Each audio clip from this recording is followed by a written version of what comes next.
Alors, je réagis vraiment à une situation que je viens de vivre. Combien de fois je fais cette expérience? Dieu, des fois, nous bénit hein, dans son immense bonté, son grand amour envers nous. Je pense au psaume 34 où il est écrit vers le verset 9, goûtez, sentez, voyez combien l'éternel, notre merveilleux Dieu d'amour est bon. Je le dis à ma manière, mais voilà encore une vérité vraie de vrai, comme diraient les jeunes. Le Seigneur m'a béni en mettant au cœur de quelqu'un de rajouter sur ma tablette une application que je n'avais pas encore osé essayer. Enfin, je vais être honnête, je n'avais pas encore eu le temps de l'utiliser. C'est surtout ça. J'y pensais, et je me disais, il faut quand même que tu essaies que tu la testes pour voir si elle fonctionne bien. Et je n'avais pas encore pu l'utiliser. Elle était là, la solution était là. Le Saint-Esprit me disait, mais c'est quand même fort. Le Seigneur a quand même mis au cœur de quelqu'un de te rajouter cette appli. Et en plus, je suis restée à réfléchir en me disant, mais c'est quand même marrant que le vendeur ait eu le réflexe. Vous voyez comment le Saint-Esprit agit puissamment et c'est à lui que je veux rendre grâce et gloire ici. C'est quand même marrant que le vendeur ait eu le réflexe de me rajouter une application, un enregistreur vocal supplémentaire, alors qu'il sait très bien que en me vendant l'appareil en avait déjà un. Mais pourquoi il fallait enfin, le Saint-Esprit m'a inspiré de lui demander de la rajouter. Et en fait, il aurait pu me dire non, j'en rajoute pas parce que vous avez déjà cette option-là sur votre appareil. Non, il a pris le temps. Je rends grâce et gloire à Dieu qui lui a mis à cœur et je tiens à remercier, à glorifier Dieu ici pour ça, qui lui a mis à cœur de me rajouter cette appli. Et c'était nécessaire puisque, en effet, j'ai bien un magnéto sur ma tablette, mais c'est un magnéto qui, bien entendu, enregistre dans un format, un format pardon, sonore qui n'est pas le bon et qui n'est pas compatible avec le matériel que j'utilise à côté.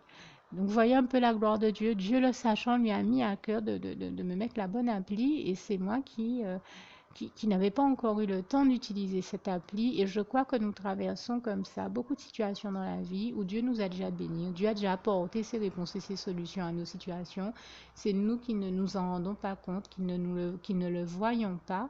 Et bon, c'est vrai que dans mon cas, oui, le Seigneur me demande de ne surtout pas me culpabiliser pour autant parce que j'ai tellement eu à faire que j'avais tout simplement l'habitude d'utiliser le logiciel fourni de base avec l'appareil, d'utiliser le magnétophone de base de l'appareil. Seulement, ça me demandait d'aller faire toute une conversion de fichiers, etc., etc. Mais je rends grâce et gloire à Dieu. Vous voyez comment des fois, le Seigneur, sachant déjà toute chose dans sa préscience, eh bien, il a quand même mis au cœur de ce vendeur de me rajouter cette appli. Et je peux vous dire que je sais que c'est vraiment la bonté de l'Éternel qui s'est manifestée ainsi.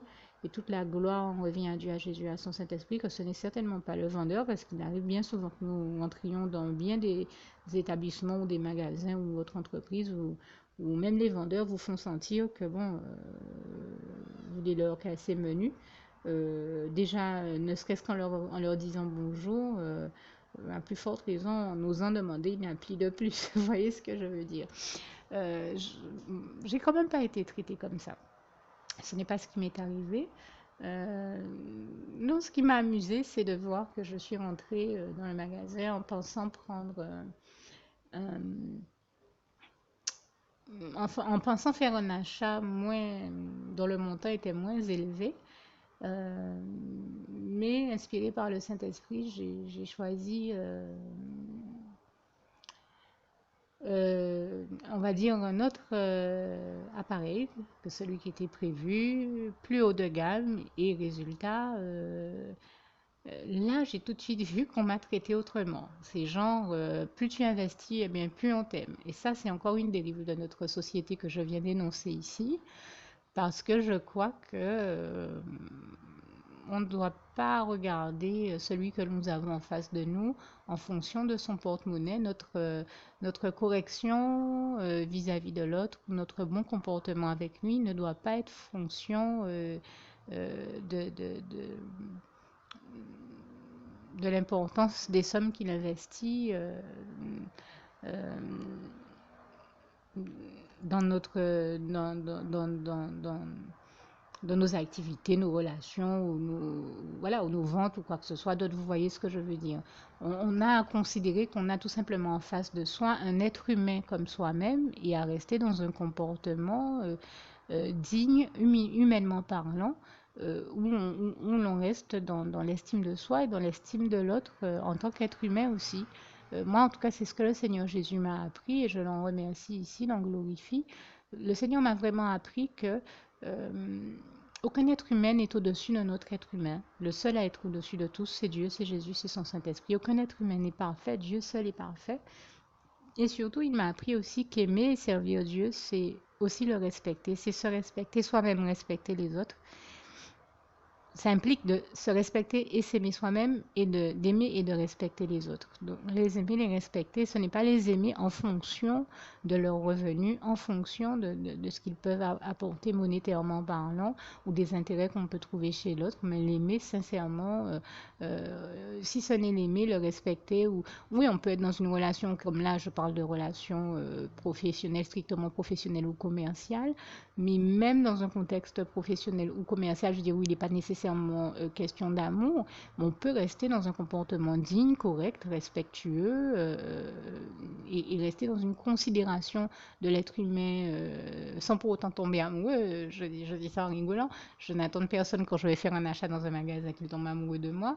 Comme je n'ai pas nécessairement non plus d'attente particulière, mais je veux dire, je crois que on doit pouvoir rester dans un rapport correct et un comportement correct, en tout cas le meilleur que possible, en ne perdant pas avec les autres, en ne perdant pas de vue qu'en face, en face de soi, on a un être humain comme soi-même. Donc, faire ce que le Seigneur Jésus nous apprend, traiter les autres de la meilleure manière que possible, parce que le Seigneur Jésus nous apprend à ne surtout pas traiter les autres, ne surtout pas traiter son prochain, euh, comme on ne voudrait pas être traité soi-même.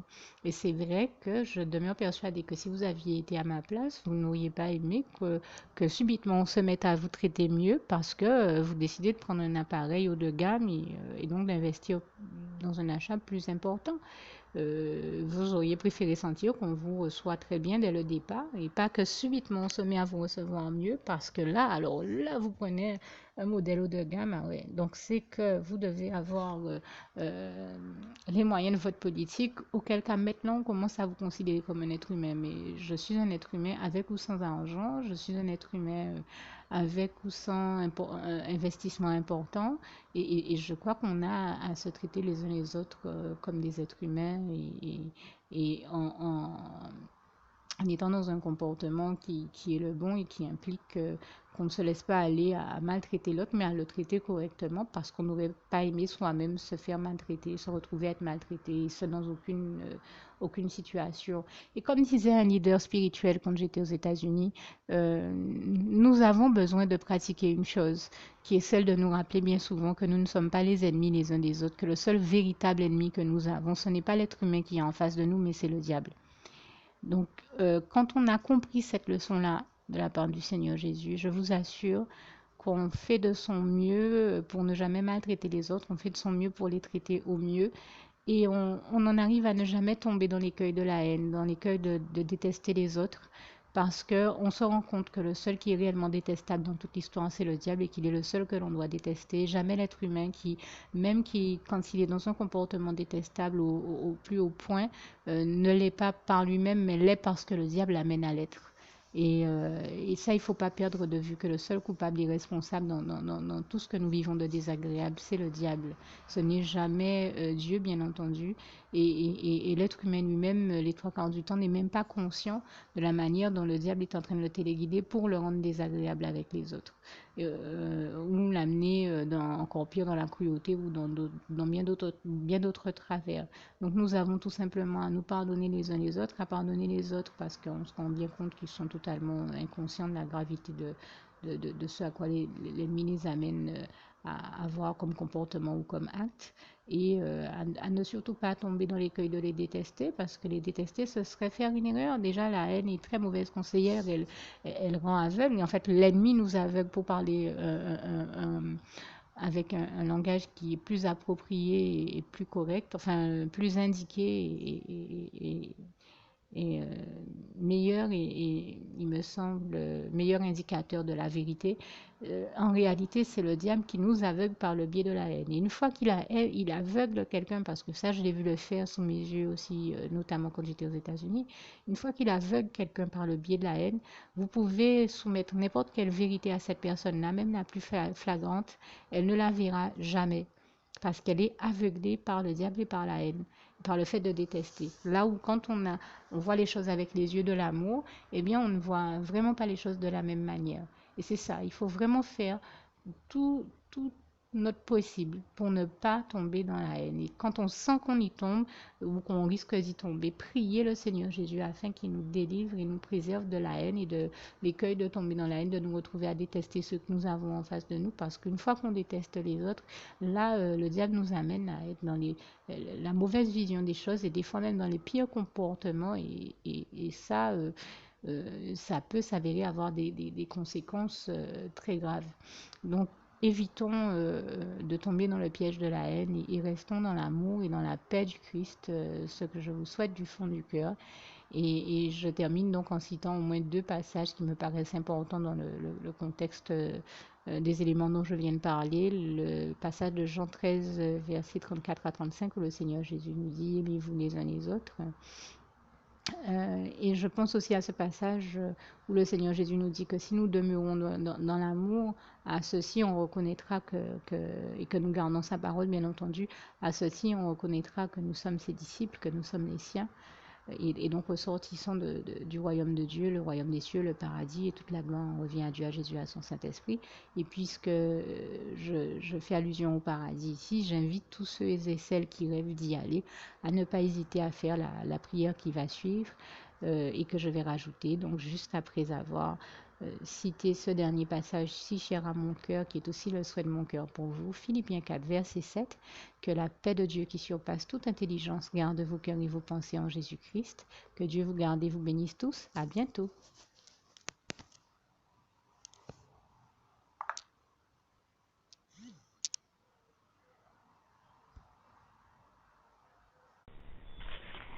Juste une petite précision pour tous ceux qui ne sont pas encore, qui n'ont pas encore choisi la meilleure des options qui soit, qui est celle d'aller se placer, de faire le choix à soi-même, d'aller se placer dans les bras d'amour de Jésus-Christ, pour se mettre à l'abri de ce monde cruel. Eh bien, je partage avec vous la prière par le biais de laquelle on y accède. Et commence par vous rappeler également ce passage de Jean 14, verset 6, où il est écrit que Jésus-Christ est le chemin, la vérité et la vie. Nul ne vient au Père, Dieu, sans passer par le Fils Jésus-Christ, bien sûr. Je le dis à ma manière, vous regarderez comme il est actuellement écrit dans vos Bibles là encore.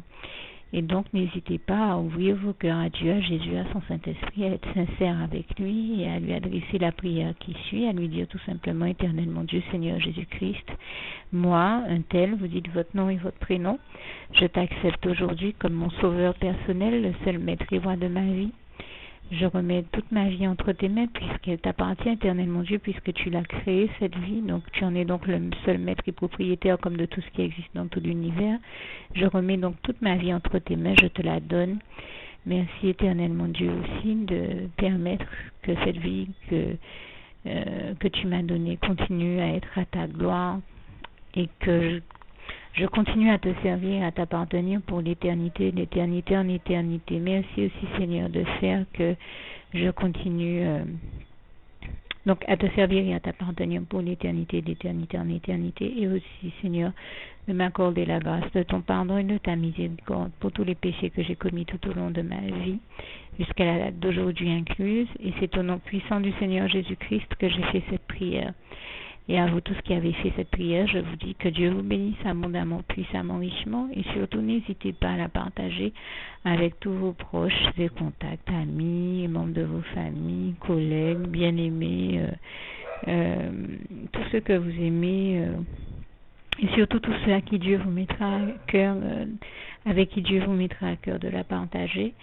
Et comme j'aime à le dire, si vous n'avez pas encore pris le temps de faire cette prière. Comprenez bien que voilà, ça ne vous coûte rien de la faire, c'est gratuit, c'est indolore, et que voilà, vous n'êtes pas obligé de me croire, mais moi il m'est arrivé tout comme vous de devoir faire cette prière un jour dans ma vie, et quand on m'a proposé de la faire, je me suis dit, et si c'était vrai, et si c'était vraiment Dieu qui, par ce biais-là, m'appelait à lui et me demandait de lui donner ma vie, de l'accepter, c'était Jésus qui était en train de vraiment me tendre la main et qui était en train de me demander de l'accepter comme mon sauveur personnel, je ne pourrais pas passer à côté de l'occasion de lui dire oui, parce qu'il faut aussi que je reste ouvert ou ouverte à ce que Dieu peut avoir à me dire.